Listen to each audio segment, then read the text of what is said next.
Okay, we're here to review step number 40 of the 67 steps. Can't believe I'm already on step 40. This one was called Practical Pessimism, Paris Hilton's Grandfather, and Contemplating the Downside. The fine balance of proper perspective.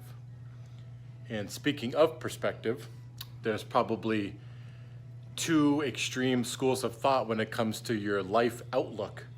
We've probably all done both of these, but the two extremes are negativity and positivity. Negativity is that outlook that we all know, we've all been down at least temporarily, where you say, this sucks, I knew this wasn't gonna work out, it's never gonna work out, woe is me, life is full of problems, life's a bitch, and then you die. People say things like that. That's one extreme. The other extreme is being extremely positive. Nothing wrong with being extremely positive, but a lot of that, the positive kind of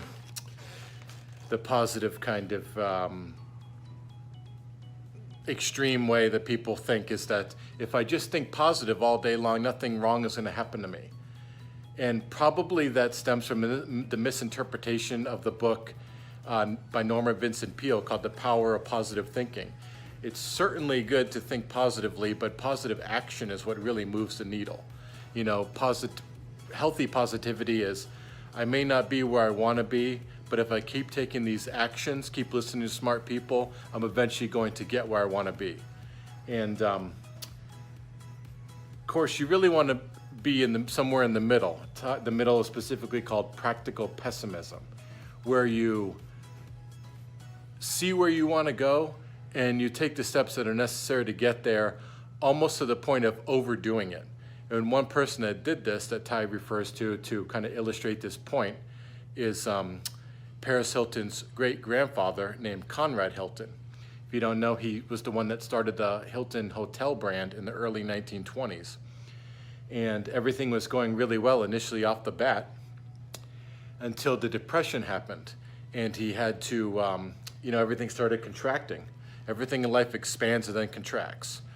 And he had to close all of his hotels down but one. He was somehow able to persuade the vendors of that hotel, his investors, and the employees of that hotel to hold off on getting paid for a while as he keeps his hotel afloat. And he was able to convince them to do that. And for that, he was eternally grateful and rewarded all of them handsomely, particularly his investors. He became one of the wealthiest people in the world. And in his biography, Conrad Hilton attributes his positive outlook to the book called Learned Optimism by Helen Keller. Helen Keller is someone that, from my understanding, she was born healthy, and then I think around 3 years old, she developed scarlet fever, I believe it was, and she eventually became deaf and blind.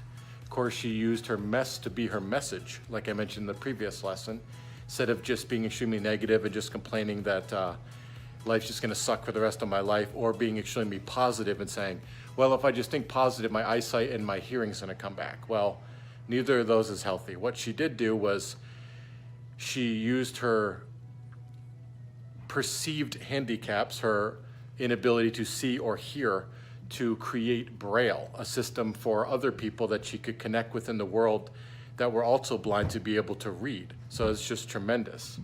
And Kobe Bryant says that he one time was at basketball practice and he saw one of his teammates miss 9 shots in a row and then just leave practice. And Kobe Bryant said, you have to have more faith than that. He said, what I would do is I would keep shooting until he made one, even if he had to shoot 30 or more shots. He didn't say that he would never miss. He just had faith in the future when no one else did, I suppose. And,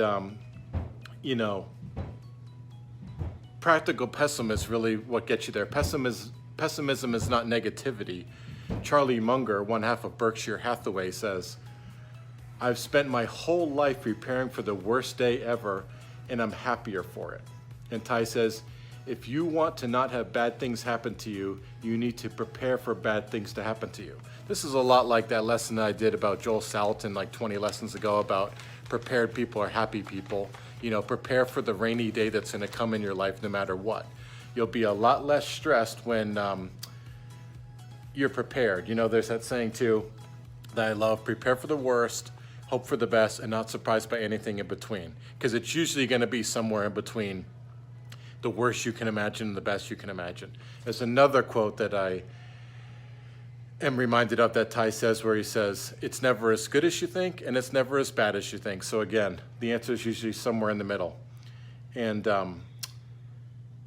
you know, Ty has these questions to ask if you're actually ready for a disaster to hit you head on. And he says, what would you do if a massive economic depression came? Would you be willing to deal with this? And he says, you know, life is not a peekaboo game. You can't just hide under the covers and think the boogeyman can't see you. That's what children do. But the bad day will find you, and the way you combat it and are less afraid of it is by being brave and, you know, knowing that you can deal with it. You can deal with it by first, you know, by overly preparing. And that Ty calls that practical pessimism. And the questions at the end of this lesson are, which imbalance side have you been on? Too optimistic or too pessimistic? What's the root of that imbalance? And what are you going to do differently to find that balance? And I really appreciate everyone for watching and subscribing to this channel. I'm just trying to get better at talking on camera, understand these lessons by re-speaking them. It's really helpful to drive in the ideas by doing that. And next up is number 41. In the meantime, I'd love any advice or practical suggestions that you can give me to make these videos better. They seem kind of boring and dry when I watch them, but they're effective, and that's all that really matters. But thanks for watching. I'll see you on lesson number 41. Take care.